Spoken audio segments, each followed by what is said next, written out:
Hello again. In this lesson, we'll learn about piloting and post-test reports. Before we move on to the main point of this lesson, I just want to remind you of the process of writing language tests. If you remember, first of all, we draw test specifications and then we write the test items. This was covered in the previous lessons. The next step, which we're going to be focusing on today, is the piloting and analysis of the test results to obtain the validity, reliability, and statistical information that we need about our test item. Then later, of course, we'll need to revise them and administer the test, and then we go back again to another kind of analysis, which is based on the post-test results. So whatever is going to be said in this lesson today applies to both the piloting and the post-test results, because the process of designing tests is an ongoing process where we administer and we analyze the data that the test is giving us.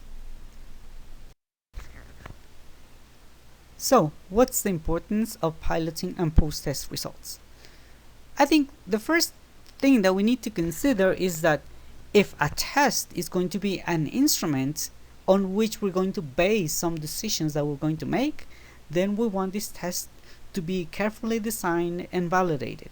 So the moment of truth is not when you receive your results from the test, but the moment of truth should be the moment in which they give you your results and they tell you how the test was conceived, how it was analyzed, and why your results are valid and reliable.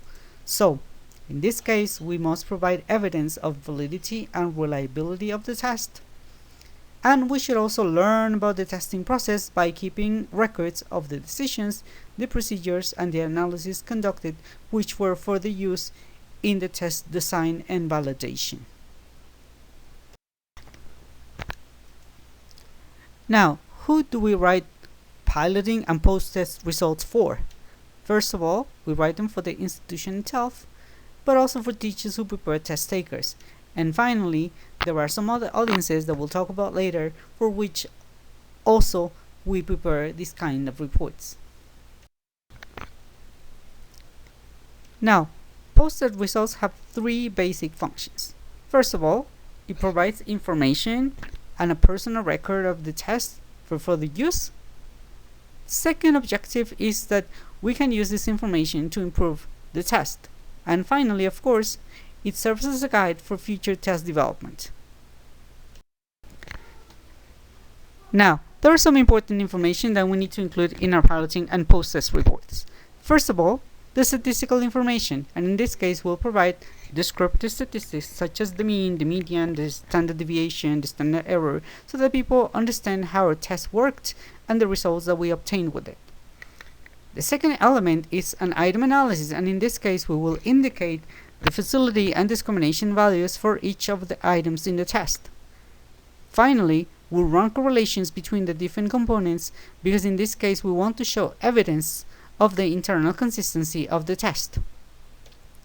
Secondly, we should include information about the reliability of each of the objective sections that the test contains. And also, we want to provide some information concerning the reliability of marking in this case for each of the subjective sessions such as writing or speaking. There is some other important information that we need to provide in our post-test results.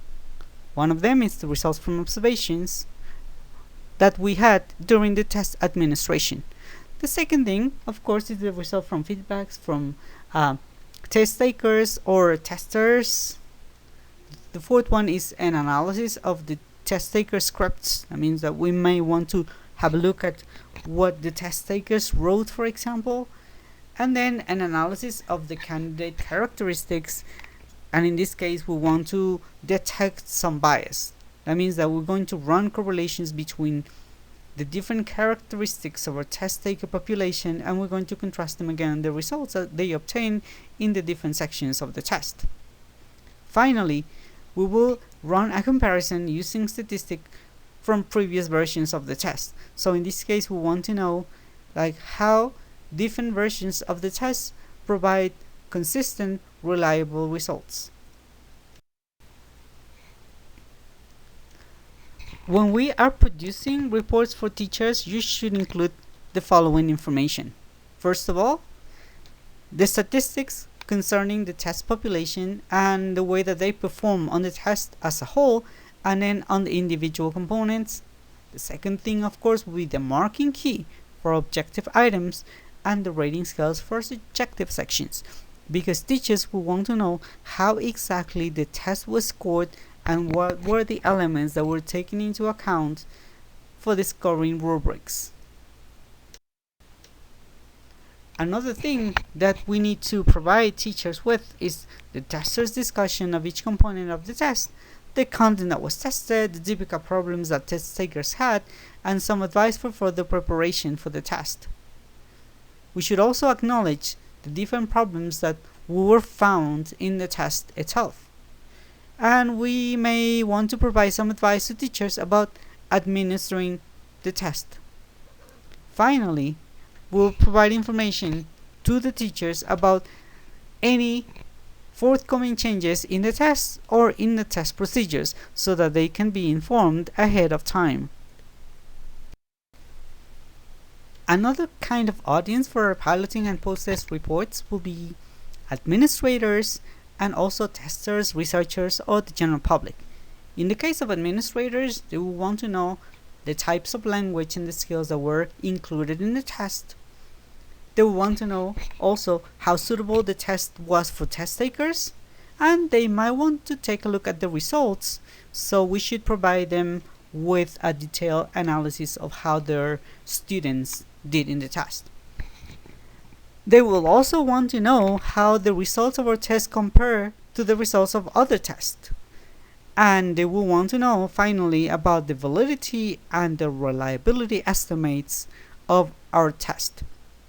Finally, for the second group of people, such as testers, researchers, or general public, we will provide any kind of information that doesn't jeopardize people's privacy, or also some kind of information that is not confidential, because of course a test has some particular characteristics that sometimes may not be shareable with other people.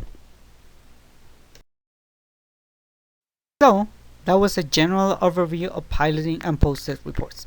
In the next lessons, we're going to be talking specifically about statistical and item analysis that need to be conducted in order to obtain valid, reliable, and accurate tests that can be used to inform the learning process. So thanks for this time and good luck with your tasks.